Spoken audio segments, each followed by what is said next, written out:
கர்த்தருடைய பரிசுத்த நாமத்துக்கு ஸ்தோத்திரம். இன்று ஆண்டவர் நமக்கு கொடுப்பது நமக்கு மிகவும் தெரிந்த ஒரு வசனம். நாம் எப்பவும் சொல்கிற வசனம் தாங்க நான் இன்னைக்கு உங்களுக்கு விளக்க போகிறேன். அந்த வசனம் நம்மள எப்போ நடக்கும் அப்படிங்கிறத உங்களுக்கு வேதத்தின்படி விளக்கி காட்டுறேன். சரியா? எடுத்துக்கோங்க எல்லாரும். சங்கீதம் 50:15.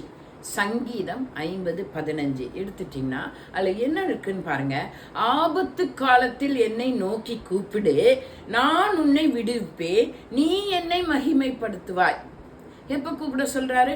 ஆபத்து காலத்துல கூப்பிடுறோம். அது நம்ம நல்லா செஞ்சிருவோம். உழவு போறோமா, ஆண்டவரே ஏசப்பா இறங்குன்னு சொல்லுவான். ஏதாவது ஒரு கஷ்டம் வந்துருச்சா, இயேசுவே நான் இந்த இக்கட்டுல மாட்டிட்டேன், என்னை காப்பாத்துங்கப்பா, எப்படியாவது காப்பாத்துங்கப்பா அப்படின்னு நம்ம ஆபத்து காலத்துல நிச்சயமாய் கிறிஸ்தவர்களாகிய நாம் ஆண்டவரை தான் கூப்பிடுகிறோம். ஆண்டவரை கூப்பிடுறீங்க. ஆனா அப்புறமா என்ன சொல்லுவோம்?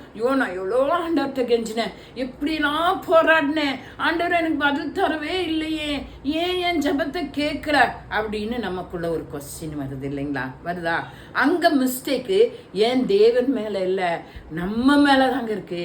நம்ம மேலதான் இருக்கு. ஏன்னா நம்ம அந்த முந்தின வசனத்தை படிக்கிறது இல்லை. எப்பவுமே ஆண்டவர் நமக்கு ஒரு வாக்கு தராரு, ஒரு ஒரு ஆசீர்வாதம் தராருன்னா நமக்கு ஒரு கண்டிஷன் வச்சிருப்பாரு. ஒரு கண்டிஷன் எல்லாரையும் ஆசீர்வச்சிட முடியுமா? அப்ப துன்மார்க்கனும் ஆசீர்வதிக்கப்பட்டுருவான், துரோகியும் ஆசீர்வதிக்கப்பட்டுருவான். அப்படி இல்லை. யாருக்கு அந்த ஆசீர்வாதம் கிடைக்கும் அப்படிங்கறத ஆண்டவர் இங்க சொல்றாரு. முந்தின வசனம் நம்ம வாசிக்கிறது இல்லை. முந்தின வசனம் வாசிங்க.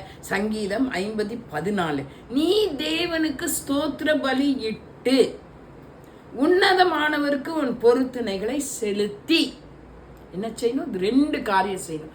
ஒன்று பொருத்தனை பண்ணி ஜெபிக்கணும். 2வது ஸ்தோத்திரம் பண்ணிக்கிட்டே இருக்கணும். ஸ்தோத்திர பலி நம்ம இடத்துல இருந்து ஆண்டவர்கிட்ட போயிட்டே இருக்கணும். அதுதான் தூபம், அதுதான் வாசனை. ஆண்டவருக்கு சுகந்த வாசனை தருது உங்களுடைய நன்றியின் ஸ்தோத்திரம் தாங்க. அப்படி நீங்க ஆண்டவரை மகிமைப்படுத்தி கொண்டே இருந்து, அங்க கம்மா கொடுத்துருக்கு பார்த்தீங்களா? அந்த வசனம் முடியல, கம்மா கொடுத்து அடுத்த வசனத்தில் தான் சொல்லியிருக்கு, ஆபத்து காலத்தில் என்னை நோக்கி கூப்பிடு, நீ ஸ்தோத்திர பலியிட்டு எப்பவும் என்னை மகிமைப்படுத்து, நீ பொருத்தனைகளை செலுத்து, உன்னதமானவருக்கு நீ பொருத்தனைகளை செலுத்தி நீ ஆபத்து காலத்தில் என்னை நோக்கி கூப்பிட்டீன்னா நான் என்ன செய்வேன்? உன்னை விடுவிப்பேன், உன்னை விடுவிப்பேன் என்று ஆண்டவர் உனக்கு வாக்கு தருகிறார். நீ என்னை மகிமைப்பா. உடனே நீ என்ன பண்ணுவ?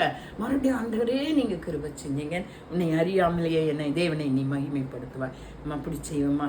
ஆண்டவரை மகிமைப்படுத்துவோம், சோத்திர பலிகள் செலுத்துவோம், பொருத்தனைகளை சேர்த்து கூப்பிடுவோம். ஆண்டவர் நமக்கு விடுவிப்பார், நம்மை விடுவிப்பார், எந்த கட்டிலிருந்து நம்மை விடுவிப்பார். அவருக்கே எல்லா துதிக்கான மகிமையும் உண்டாவதாக. ஆமென்.